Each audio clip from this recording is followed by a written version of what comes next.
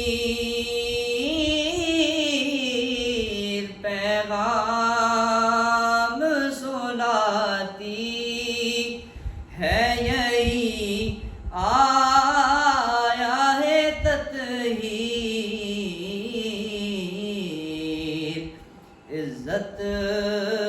میرے آقا کے گھرانے کے لیے ہے، عزت میرے آقا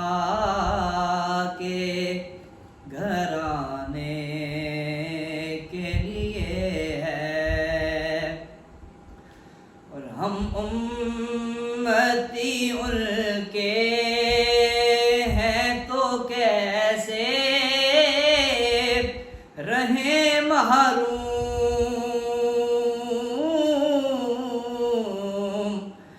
ہم امتی ان کے ہیں تو کیسے رہیں محروم،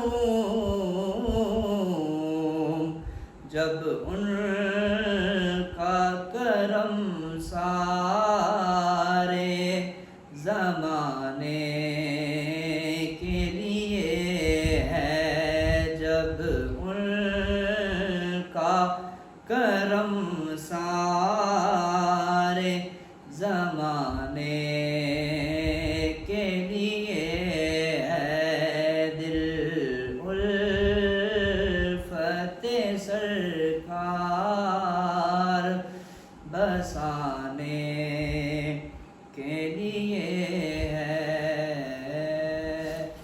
بسم اللہ الرحمن الرحیم۔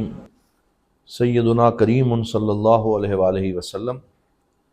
الحمدللہ علی نوالہ والصلاة والسلام علی مظہر جمالہ، بلغ العلا بکمالہ، کشف الدجا بجمالہ،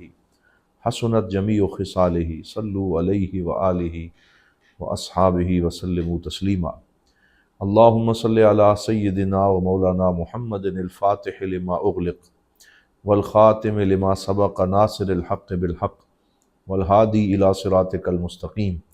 وعلی آلہ حق قدرہ ومقدارہ العظیم۔ معزز سامعین و ناظرین، رمضان المبارک کی ایک پرنور سحری میں آپ کے ساتھ مخاطب ہوں۔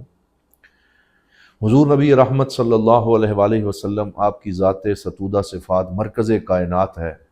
آپ وجہ تخلیق کائنات ہیں، فخر موجودات ہیں، اور اللہ رب العزت نے اس کائنات میں آپ کو ایک مرکزی حیثیت عطا فرمائی ہے، اور حضور صلی اللہ علیہ وسلم کی بارگاہ کا ادب ہر امتی اور ہر کلمہ گو کو سکھایا گیا۔ یا ایہا الذین آمنوا لا ترفعوا اصواتکم فوق صوت النبی ولا تجہروا لہ بالقول کجہر بعضکم لبعض ان تحبط اعمالکم وانتم لا تشعرون، کہ اپنی آوازوں کو سرکار دو عالم صلی اللہ علیہ وسلم کی بارگاہ میں پست رکھو، کہیں ایسا نہ ہو کہ تم اپنی آواز بلند کر بیٹھو جیسے تم آپس میں ایک دوسرے سے گفتگو کرتے ہو اور تمہارے اعمال اکارت کر دیے جائیں اور تمہیں اس کی خبر بھی نہ ہو۔ باب جبریل کے پہلو میں ذرا دھیرے سے فخر کہتے ہوئے جبریل کو یوں پایا گیا، اپنی پلکوں سے درے یار پہ دستک دینا، اونچی آواز ہوئی عمر کا سرمایا گیا۔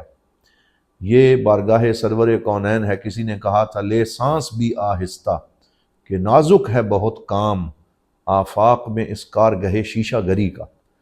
اسی وجہ سے امت مسلمہ میں آج تک اس بات میں کوئی اختلاف نہیں رہا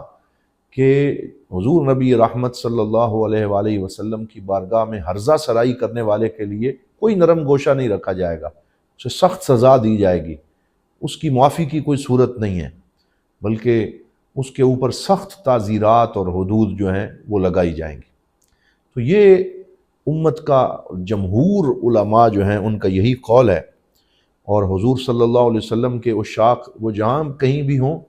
وہ عمل میں کمزور بھی ہوں لیکن وہ عشق و محبت میں کمزور نہیں ہیں۔ وہ اپنے نبی صلی اللہ علیہ وسلم سے اتنی محبت رکھتے ہیں کہ سرکار دو عالم صلی اللہ علیہ وآلہ وسلم کی بارگاہ کی ہلکی سی بھی بے ادبی برداشت کرنے کے لیے تیار نہیں ہوتے اور ایسا سوچ بھی نہیں سکتے، بلکہ مولانا ظفر علی خان کی طرح وہ یوں کہتے ہیں، حج اچھا، روزہ اچھا، زکوٰۃ اچھی، نماز اچھی، مگر میں باوجود اس کے مسلمان ہو نہیں سکتا، نہ کٹ مروں جب تک خواجہ بطحا کی عزت پر، خدا شاہد ہے کامل میرا ایمان ہو نہیں سکتا۔ یہ پوری امت مسلمہ کا اجتماعی شعور اور اجتماعی موقف ہے جس میں آج تک کسی طرح کی کوئی نرمی نہیں آئی۔ آج کل کچھ لوگوں کو پتہ نہیں وہ کس کے پے رول پہ ہیں، کس کے مفاد میں وہ بات کر رہے ہیں، ان کو شاید یہ جو ہے وہ پورا ایک ایجنڈا دیا گیا ہے کہ وہ بار بار 295C کا جو ایک قانون پاکستان میں موجود ہے کہ جس کے تحت کوئی بھی اگر حضور صلی اللہ علیہ وسلم کی بارگاہ میں ہرزہ سرائی کرے، گستاخی کرے اور اس کی گستاخی ثابت ہو جائے تو پھر اس کو پکڑا جائے گا اور اس کو ہینگ ٹل ڈیتھ جو ہے وہ پھانسی کی سزا دی جائے گی۔ اور یہ ایک ایسا قانون ہے جس کی وجہ سے ایک ڈر ہے، ایک خوف ہے، اور کوئی اس پاکستان، اس ملک عزیز، اس جمہوریہ، اسلامی جمہوریہ پاکستان میں کوئی جرت نہیں کر سکتا کہ کوئی میرے پاک نبی صلی اللہ علیہ وسلم کی بارگاہ میں عرضہ سرائی کرے۔ تو یہ اس حوالے سے ایک بہترین قانون ہے کہ کم از کم ایک ڈر ہے، ایک خوف ہے، اور کوئی جو ہے وہ اس حوالے سے بے ادبی نہیں کرتا اور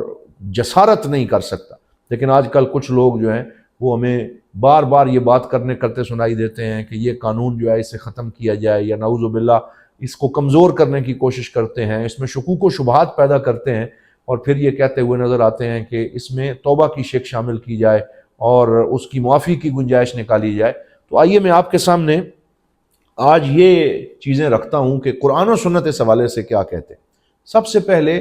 اللہ رب العزت نے واضح طور پہ قرآن میں ارشاد فرما دیا کہ اگر کوئی ایسا ماحول تم دیکھو کہ جہاں اسلام اور آیات قرآنیہ اور رسول اکرم صلی اللہ علیہ وسلم کی بارگاہ میں ہلکی گفتگو ہو رہی ہے یا ٹھٹھا مذاق کیا جا رہا ہے، استہزاء کیا جا رہا ہے،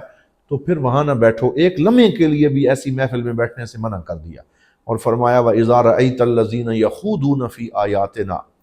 تو جب تم دیکھو کہ کچھ لوگ ناعاقبت اندیش ہماری نشانیوں اور ہمارے مقدس جو مقدسات ہیں ان کے بارے میں وہ غلط گفتگو کر رہے ہیں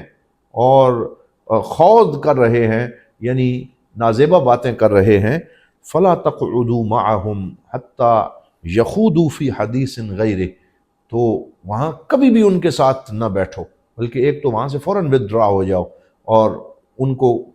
فوری طور پہ تنبیہ کرو، وہ اپنا ٹاپک چینج کریں، ان کو کسی ایسے موضوع پہ گفتگو کی اجازت نہ ہو۔ اگر تم وہیں بیٹھے رہے اور ان کی ہرزہ سرائیوں نے تمہارے کانوں پہ کوئی جوں تک نہ رینگی، انکم اذا مثلہم، تو پھر تم بھی انہی کی طرح ہو۔ ان اللہ جامع الکافرین والمنافقین فی جہنم جمیعا، اور اللہ تعالیٰ جہنم میں جہاں کافروں کو ڈالے گا، ایسے جہاں یعنی گستاخی کرنے والوں کو یہاں کافر کہا جا رہا ہے، وہ دائرہ اسلام سے نکل گئے، وہ کافر ہو گئے، وہ اسلام سے پھر ان کا کوئی تعلق نہ رہا، جس نے بارگاہ رسالت مآب میں اور آیات قرآنیہ اور اللہ کی بارگاہ اور ان مقدسات کی توہین کی تو وہ کافر ہو گئے۔ تو فرمایا جہاں اللہ ان کافروں کو ڈالے گا وہیں ایسے منافقوں کو بھی ڈالے گا جو ان کے لیے نرم گوشہ رکھتے ہیں، جو ان کے پاس بیٹھتے ہیں، تو اللہ رب العزت پھر ان کو بالکل بھی معاف نہیں فرمائے گا۔ تو یہ تو ہماری ریڈ لائن ہے، جو اگر کوئی کراس کرے گا تو پھر وہ پکڑ میں آئے گا، وہ گرفت میں آئے گا، اس پہ قانون چلے گا اور اس کو سخت سے سخت سزا دی جائے گی جو ملک و قوم کے قانون کے اندر موجود ہے۔ اسی وجہ سے تمام فقہائے کرام نے اس پہ اتفاق کیا ہے کہ گستاخ رسول کی توبہ کو قبول نہیں کیا جائے گا، اور الصارم المسلول علی شاتم الرسول، اس میں علامہ ابن تیمیہ نے تمام تر جو فقہا ہیں ان کے موقف کو لکھا ہے، اور دیگر بہت سے علماء نے اس پہ کتابیں لکھی ہیں، امام سبکی نے لکھی ہے، حضرت امام سخاوی نے کتاب لکھی ہے، اور بڑے بڑے امت کے علماء نے ان قوانین کو بیان کیا ہے، اور انہوں نے فرمایا کہ یہاں تک لکھ دیا کہ جو رسول اکرم صلی اللہ علیہ وسلم کی بارگاہ میں گستاخی کرے وہ بالاجماع کافر ہے، مرتد ہے، دائرہ اسلام سے خارج ہے۔ تو ایسے شخص کو مومن یا مسلمان کہنے کا کسی کو کوئی حق نہیں ہے، یہ بھی لکھا، اور ساتھ یہ بھی کلیئر کر دیا کہ علماء فرماتے ہیں اگر کوئی اللہ رب العزت کی بارگاہ میں نازیبا حرکت کرے یا رسول اللہ کی بارگاہ میں نازیبا کلام کرے تو اللہ تعالیٰ نے قرآن میں فرمایا قل اب اللہ و آیاتہ و رسولہ کنتم تستہزئون، کہ اے میرے حبیب آپ فرما دیجئے کہ کیا تم اللہ، اس کی قرآن کی آیات اور اس کے رسول کے بارے میں استہزاء کرتے ہو، ان کے بارے میں تم گستاخی کرتے ہو؟ لا تعتذروا، تم اب کوئی معافی اور عذر خواہی نہ کرو، قد کفرتم بعد ایمانکم، تم ایمان لانے کے بعد کافر ہو چکے ہو، تم دائرہ اسلام سے خارج ہو چکے ہو۔ تو اتنی واضح قرآن کی آیات آ جانے کے بعد اب ان کے لیے اور کسی نرم گوشے کی کیا امید رہ جاتی؟ ہاں یہ بات بھی علماء نے لکھ دی کہ جو کوئی اللہ رب العزت کی بارگاہ میں کوئی ہلکی بات کر بیٹھے، نعوذ باللہ گستاخی کر بیٹھے، اللہ تعالیٰ اس کی توبہ کو قبول فرما لیتا ہے، اس کے لیے معافی کی گنجائش اللہ رب العزت دے دیتا ہے۔ لیکن رسول اکرم صلی اللہ علیہ وسلم کی بارگاہ میں کوئی گستاخی کرے تو اللہ بھی معاف نہیں کرتا اور اس کو پھر گنجائش عطا نہیں فرماتا۔ یعاقب فی الدنیا عقوبۃ شنیۃ، تو اس کے دنیا میں سخت ترین سزا اس کو دی جائے گی۔ علماء فرماتے ہیں ہاں دنیا کی سزا اور قانون اس پہ ضرور جاری ہوگا، ہاں یہ ہو سکتا ہے کہ وہ اللہ کے درمیان اور اپنے درمیان ایک سچی توبہ کرے، روئے گڑ گڑائے، اور 3 توبہ کی شرائط اس میں پائی جائیں۔ الاقلاع عن الذنب، کہ آئندہ وہ اس گناہ سے بالکل باز آ جائے، والندم علی قولہ وفعلہ، اور اپنے قول اور فعل پہ شرمندگی اختیار کرے کہ مجھ سے بہت بڑا پاپ ہو گیا، بڑا گناہ ہو گیا، بار بار اس پہ آنسو بہائے، روتا رہے۔ والجزم بعدم العودۃ الی مثل ھذا القول، اور پھر یہ پکا عہد کرے کہ آئندہ میں کبھی دوبارہ ایسی جسارت نہیں کروں گا، تو پھر اس کے اور اللہ کے درمیان معافی کا سلسلہ ہو سکتا ہے تاکہ قیامت کے دن وہ بخشا جائے اور قیامت کے دن اس کے لیے کوئی بہتری ہو جائے۔ لیکن فرمایا ساتھ یعاقب فی الدنیا، دنیا میں اس پہ حد جاری ہوگی، اس کو سزا دی جائے گی، یہاں اس کے لیے کوئی معافی کی گنجائش نہ ہوگی۔ اور اس کی مثال دی علماء کرام نے کہ ایک آدمی قتل کرتا ہے، وہ بھی بہت بڑا گناہ ہے جس کے بارے میں اللہ رب العزت نے سخت وعید قرآن میں ذکر فرمائی ہے، وَمَن يَقْتُلْ مُؤْمِنًا مُتَعَمِّدًا فَجَزَاؤُهُ جَهَنَّمَ خَالِدًا فِيهَا وَغَضِبَ اللَّهُ عَلَيْهِ وَلَعَنَهُ وَأَعَدَّ لَهُ عَذَابًا أَلِيمًا۔ تو جو قتل کرتا ہے، اب جب وہ پکڑ لیا جائے اور اس کو پولیس پکڑ کے لے جائے، جیل میں پہنچ جائے، تو پھر وہ کہے نہیں میں توبہ کرتا ہوں، تو کیا عدالتیں اور قانون اس کی توبہ کو قبول کر لیں گے؟ وہ کہیں گے توبہ اب تو کر تاکہ تیری آخرت اچھی ہو جائے، لیکن یہاں جو تو نے قتل کیا ہے اس پہ قصاص ضرور لیا جائے گا، حد ضرور جاری ہوگی۔ ہاں ایک بات ہے، وہاں پہ دیت کا قانون رکھ دیا جو وہاں موجود ہے، لیکن اس معاملے میں تو دیت کا قانون بھی موجود نہیں ہے۔ ہاں ایک احناف کے ہاں جو ایک جزی ملتی ہے کہ یستتابو، کہ اس سے توبہ کروائی جائے، اب اس سے وہ کہتے ہیں کہ اس جزی کو شامل کیا جائے، لیکن وہاں بھی احناف کے اس قانون کو صحیح سمجھا نہیں گیا۔ وہ یہ فرماتے ہیں کہ گرفتاری سے پہلے اس سے توبہ کروائی جائے اور اسے توبہ کا موقع دیا جائے، اور اگر وہ گرفتار کیا جا چکا ہے اور اس کا جرم ثابت ہو چکا ہے تو پھر اس کو توبہ کی گنجائش نہیں دی جائے گی، بلکہ اس پہ سزا جو ہے وہ جاری ہوگی اور اس کو قانون کے کٹہرے میں کھڑا کیا جائے گا، اس کو قرار واقعی سزا دی جائے گی۔ کیوں؟ کیونکہ جرم ثابت ہونے کے بعد، پکڑے جانے کے بعد اگر اس طرح توبہ قبول کرنے کی آپشن ان گستاخوں کو دے دی جائے تو پھر کیا ہوگا؟ یہ ایک کھلواڑ بن جائے گا. ہر بندہ جو ہے وہ جب پکڑا جائے گا، جب قانون کی گرفت میں آ جائے گا اور جب اس کی گردن دبوچ لی جائے گی، وہ کہے گا نہیں جی میں معافی مانگتا ہوں، اور یوں اسے چھوڑ دیا جائے. پھر کوئی اور آئے، پھر اسے چھوڑ دیا جائے. تو اس طریقے سے تو ملک میں ریشہ دوانیوں کا ایک سلسلہ چل نکلے گا. لوگوں کو پتہ چل جائے گا بھائی اگر میں پکڑا بھی گیا تو کیا بات ہے، میں ایک دفعہ میں نے کہنا ہے میں توبہ کرتا ہوں اور اس کو چھوڑ دیا جائے. تو این خیال است و محال است و جنون، یہ تو کوئی بات نہیں ہے، اور نہ ہی یہ کوئی عقل مند اس کو تسلیم کرتا ہے، نہ کسی شعور کے تحت یہ بات آتی ہے. لہٰذا وہ لوگ جو بار بار طوطے کی طرح یہ رٹ لگا رہے ہیں اور نادانی کی یہ باتیں کر رہے ہیں، انہیں پہلے شریعت اسلامیہ کا اچھی طرح مطالعہ کرنا چاہیے، علماء کرام سے رابطہ کرنا چاہیے، قرآن و سنت کو صحیح طریقے سے سمجھنا چاہیے.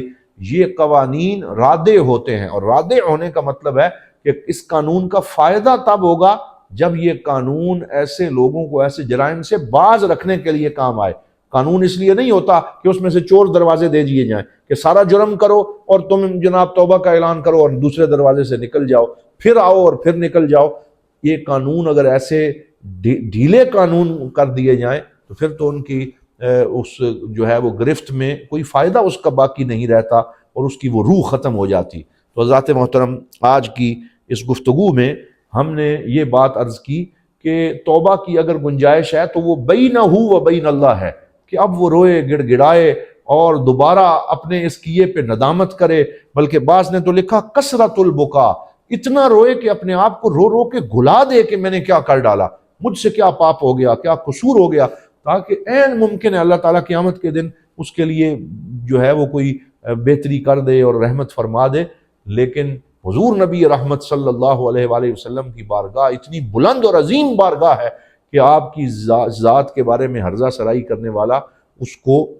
ضرور اس دنیا کے اندر کٹہرے میں کھڑا کیا جانا چاہیے، اور جو سزا اس کی بنتی ہے اس کو ضرور دینی چاہیے. یہی شریعت مطہرہ کا مزاج ہے، یہی قرآن و سنت کی تعلیمات ہیں، اور یہی فقہاء کرام کی تصریحات ہیں. دعا کرتے ہیں کہ اللہ رب العزت ہمیں اس کو صحیح سمجھ کر ان غلط فہمیوں کو دور کرنے کی توفیق عطا فرمائے. والسلام علیکم ورحمۃ اللہ وبرکاتہ. دارالعلوم محمدیہ غوثیہ بھیرا شریف دینی اور عصری تعلیم کا بے مثال ادارہ ہے، جہاں عصر حاضر کے تقاضوں کے مطابق قرآن و سنت کی تعلیم دی جاتی ہے، اور ہر سال ہزاروں طلباء و طالبات زیور تعلیم سے آراستہ ہو رہے ہیں. رمضان المبارک کے بابرکت لمحات میں زکوٰۃ و صدقات اور مالی تعاون اس عظیم ادارے تک پہنچا کر اس مشن میں اپنا حصہ ڈالیں. درجہ ذیل اکاؤنٹس پر اپنا تعاون ارسال فرمائیں.